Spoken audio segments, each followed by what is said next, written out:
replied to commenter on the forewarning that Lupercalia is, quote, Valentine's Day.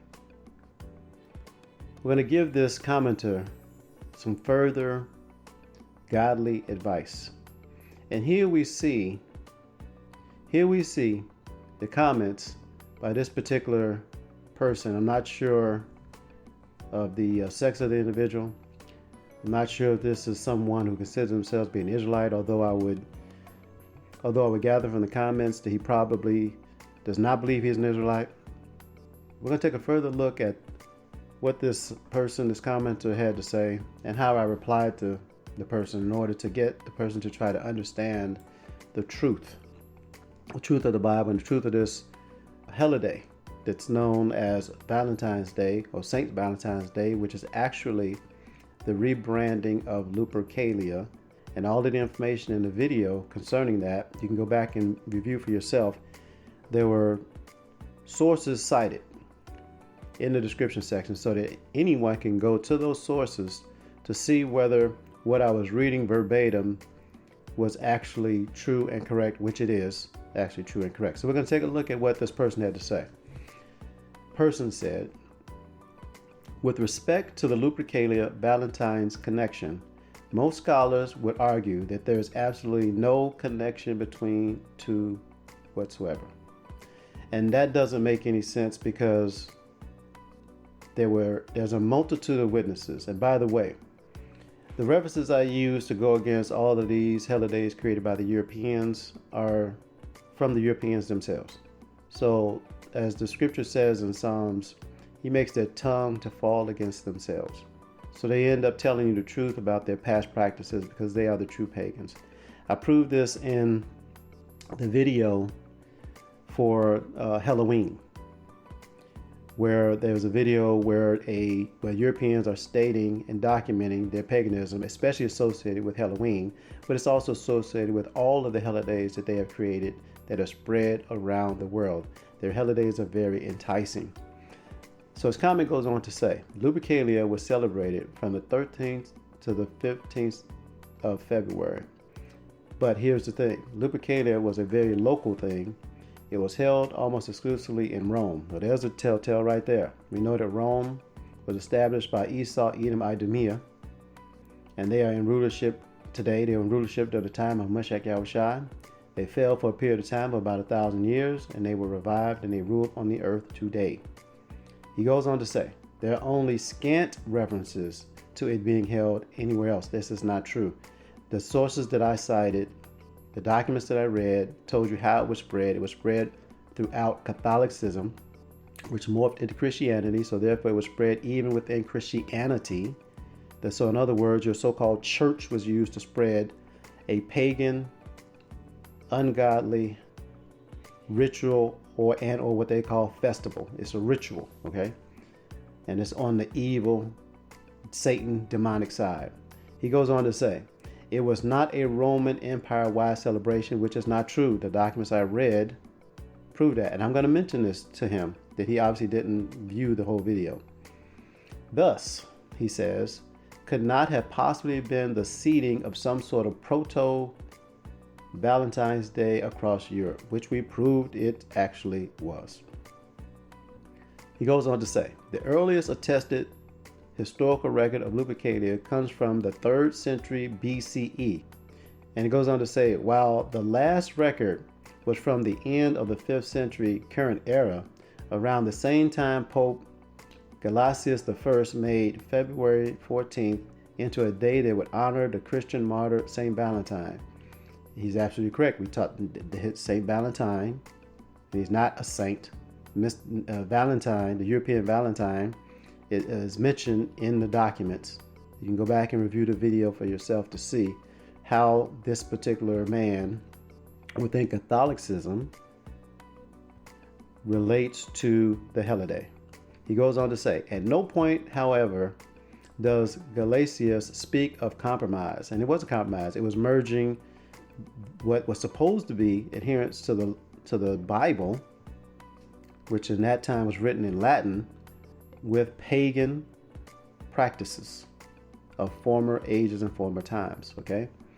He goes on to say of adopting any pagan customs. Of course, they're not saying they're pagan. They wanted the pagans to align with the church, with the Catholic Church, and then with what they called later the Christian Church. Even though they weren't far apart chronologically, the supposed symbolic overlap between the two took centuries more to develop. He's proven it. He's actually proven the point. As Valentine's Day hadn't yet acquired the romantic meaning it has today, that day is not romantic. Right? It's full of the ability to commit fornication, as I said in the presentation about Lupercalia, the Lupercalia ritual that is Valentine's Day, that it has morphed into what today is a lot of sexual immorality, especially what the world calls today swinging, which back in Rome they did in their bathhouses where they had sex with the same gender, so you can understand. And so this person is saying there's some sort of romantic meaning today. Well, if you want to get your emotions into it, then this is how they capture you when you apply your emotions. Christmas is a perfect example of applying emotion, because you're talking about all of these feelings of supposed love, care, concern, happiness, because people are giving and or receiving gifts. When you tie things to the emotions, they're very hard to distinguish and separate from the truth. That's just how it works in psychology, if you can understand. So he's going on to say, in the early church, this would have been a solemn celebration. That St. Valentine's Day, a solemn celebration? No way. Not the holiday or holiday it is today, because that's what it is, a holiday, a day of hell. Indeed, it is quite possible that Gelasius was partly responsible for Lupercalia's decline. All praise to the Most High for that. But he didn't do that. He brought it into the Catholic Church and then changed into the Christian Church, and it continues to today. That's the reason why in these churches they have photo ops, they give gifts in the actual church. All right, you cannot deny this. He goes on to say, there just isn't any historical evidence to suggest that one was replaced by another. He just proved his own, he's a hypocrite. He just proved that he doesn't know what he's talking about, because he admitted that the church adopted it. He goes on to say, Valentine's Day and romance became associated with each other only in the late 14th century with a few well-known poems of Geoffrey Chaucer of Canterbury Tales fame. That's a pretty huge gap between the late 1300s and the end of Lupercalia in the 400s. It was never an end to Lupercalia. Lupercalia never ended, because the sexual practices of Lupercalia have been before BC, like he said, in 3rd century BC, and it continues even on today in 2023. As long as wickedness is on the earth, it is going to continue. He goes on to say, 1,000-year gap where nothing resembling Lupercalia or romance or Valentine's Day is historically attested or recorded. Now, he doesn't probably understand what that 1,000-year gap is, but that is what Europeans call the Dark Ages, which for some reason they can't tell you what happened in it, but we know that it is when melanated people ruled throughout Europe about 193 AD, after Septimius Severus defeated the Roman Caesar, and he became Caesar of Rome, until about the 1450s, somewhere around there, when the Pope was taken down, or brought back into power, okay, and authority. And he definitely has power and authority today, because why is it that all of your world leaders go kiss his ring? Doesn't make any sense. There's a reason why that is. It's because he does rule some kind of way on the planet. He goes on to say, it would seem under closer examination that a supposed connection between Valentine's Day and the Roman Lupercalia solely within the realm of some very wishful thinking. He just proved that there was a merging of Christianity with this particular holiday because of Valentine, the Valentine man. He's just blind to the truth. That's just what it is. And a lot of our people are. And that's the reason why we do these presentations, to enlighten our people of the truth of all the pagan things and heathenistic Gentile things that we do, so we can come out of them before the judgment is set. He goes on to read, the idea that Christian holidays are pagan in origin actually comes from diehard Protestant fundamentals in the 17th, 18th, and 19th centuries. Well, that's partially true. The idea is coming actually from the Bible. Some people that branched off of Catholicism and the Protestant movement, that's true, but it actually comes from the Bible because these holidays are not in the Bible. And that's what these people knew. They look back under the Latin scriptures, the Latin language scriptures, when it was translated into German by Martin Luther. He saw that there were some differences, there were some things going on that were not there, that the Catholic Church was actually practicing as tradition. Then you had the translation of the Bible to get away from the Latin version under Catholicism. King James had the Bible translated from the Hebrew and Greek into English. Did he use some of the former English Bibles as a basis for that? Probably so. His scholars probably did use that, because it's not King James that translated the Bible. He set up a committee, a group of men to do that. That's another lesson in itself. So the last part, he says here, not celebrating Valentine's Day because of its alleged association with Lupercalia. And I don't know if he means example, that is, because IE means that is, it doesn't mean example, but people mix that up.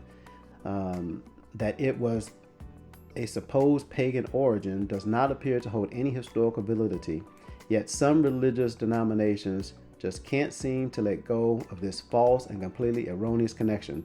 This is obviously somebody who practices and wants to continue Valentine's Day and Lupercalia. It's that simple. All right, that's what it is. And that's fine. You can do that. You get to make whatever decision you want with your life that you want to make. So my first reply to this person was, did you even view the entire presentation? Doesn't sound like you viewed it. The facts were presented. The heathen and the Gentiles have always and will always defend their paganism, and everything that they do is averse to the word of the Most High.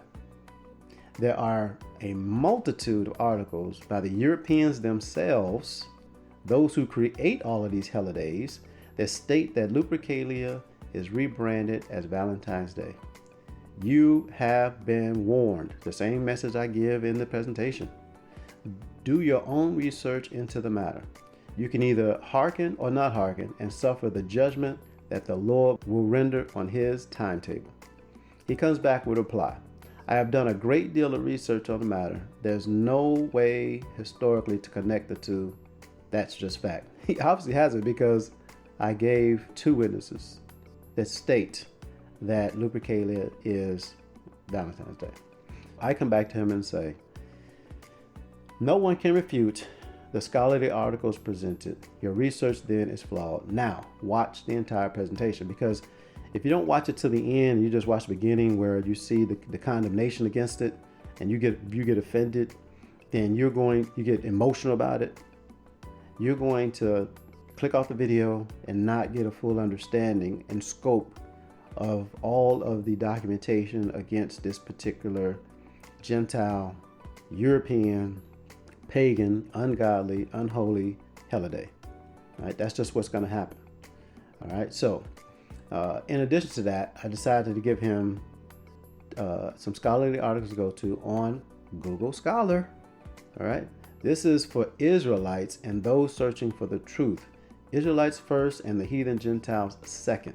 Look for the opposition, not the support of paganism. Here you go. Read, and I give him a link to Google Scholar that deals with Lupercalia. If you want to know, I laid it out for you. If you don't want to know, then you go ahead and stay in sin, and you will get the lake that burns with fire. That's what's going to happen. So he comes back and said, I did. The presenter is clueless. Talking about me. The presenter is clueless. Although he doesn't provide any resources or sources to support what he's saying. That I provide him a link to a multitude of sources, as well as the sources listed in the presentation. So again, he goes back and says, again, there's no way to connect Lupercalia with Valentine's Day. It's wishful thinking at best. He has a poor understanding of history and how Valentine's Day was influenced by the Middle Ages, not ancient Rome. Either way, the Middle Ages is a time when the Israelites ruled, melanated people ruled throughout Europe, and Europeans took over, all right, in about 1498. And it is associated with ancient Rome, because all of the references that are given in the article, and as well as those on Google Scholar, state that Rome practiced this pagan ritual. So I give him the last comment. There's a teaching moment video coming based upon your comments to further edify you, the truth seekers, and most importantly, the newly repentant of our people, the so-called blacks, Hispanics, Latinos, and Native Americans. And this is why I'm doing this video for you. Now, the scripture that I gave him is 2 Corinthians 4:3. But if our gospel or good news be hid, it is hid to them that are lost. And this is what it is.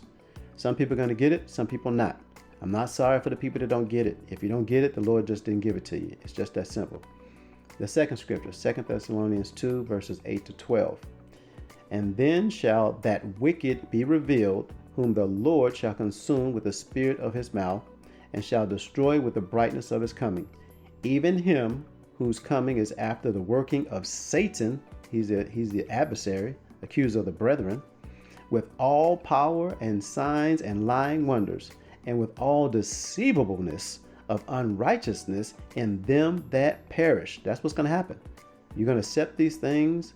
You have been deceived. It's unrighteous, and you are going to perish because they receive not the love of the truth. The truth is the law, statutes, and commandments. So because they receive not the love of the truth, that they might be saved. And those who endure to the end shall be saved. We're not saved yet. Verse 11, and for this cause the Most High shall send them strong delusion, that they should believe a lie, that they all might be damned who believe not the truth, but have pleasure in unrighteousness. Now, if this person cannot accept the truth, that's just, it is what it is, and what's going to happen is going to happen. It's really that simple. So I got a couple other scriptures I want to read. Because on his page, and I was going to show his page, I'm not going to bother showing his page. He has 5 videos on his page dealing with things that don't edify anybody about the truth of the Most High, nor the word of the Most High. I didn't bother looking at any of the videos. So the first scripture I want to give is Sirach chapter 33, verses 14 to 15. Good is set against evil, and life against death. So is the godly against the sinner, and the sinner against the godly. And that's what's happening. He's the sinner. I'm on the godly side. He's on the sinner side. Verse 15. So look upon all the works of the Most High, and there are 2 and 2, one against another. In other words, you have left, right, up, down, hot, cold, righteousness and unrighteousness, good and evil. Okay, another verse, Psalms chapter 7 and 9. Oh, let the wicked of the wicked come to an end, but establish the just. For the righteous power trieth the hearts, or trieth the mind, and reigns. Just like a horse, the reins on you to guide you. Will you let the Most High guide you or not? And most people are not being guided by the Most High. Although they think they are actually not being guided by the Most High, because you cannot accept the truth of the Bible. Another precept, Psalm 11 and 5. The Lord Yahweh trieth the righteous, but the wicked and him that loveth violence, his soul hateth. Trieth means he's going to test the righteous. And this is what he's doing. You've been given the information. You have been warned about this ritual, Valentine's Day, which is actually the rebranding of Lupercalia. And the question is whether you're going to continue doing that, or whether you're going to stop doing it. If you stop doing it, you're righteous. If you stop doing it, you're holy and you're set apart. If you stop doing it, you're chosen. But if you continue to do it, you're not chosen, you're not righteous, and you're not holy. Psalm 37 and 16. A little that a righteous man hath is better than the riches of many wicked. And that is a perfect example of today with our celebrities out here that are wealthy. And the reason why people are gravitating towards it is because they have wealth. Because they have wealth and they have name recognition. That's what celebrity is. Having name recognition. People know your name. That's what it is. And it draws people. Psalm 75 and 10. All the horns or powers of the wicked also will I cut off, but the horns or powers of the righteous shall be exalted. And that is because we're following the law, statute, commandments of the Most High. I got one more. Psalm 129 and 4. The Lord Yahweh is righteous. He hath cut asunder the cords of the wicked. And that is what is going to happen. That happens every day in judgment of the Most High. The Most High is known in his judgment. That's what it says. So that's going to conclude this presentation. I hope this has been a further edification, both for this individual and for all those who view this video. All praises to the Most High Yahweh, in the name of His only begotten Son, Yahushua Mashiach.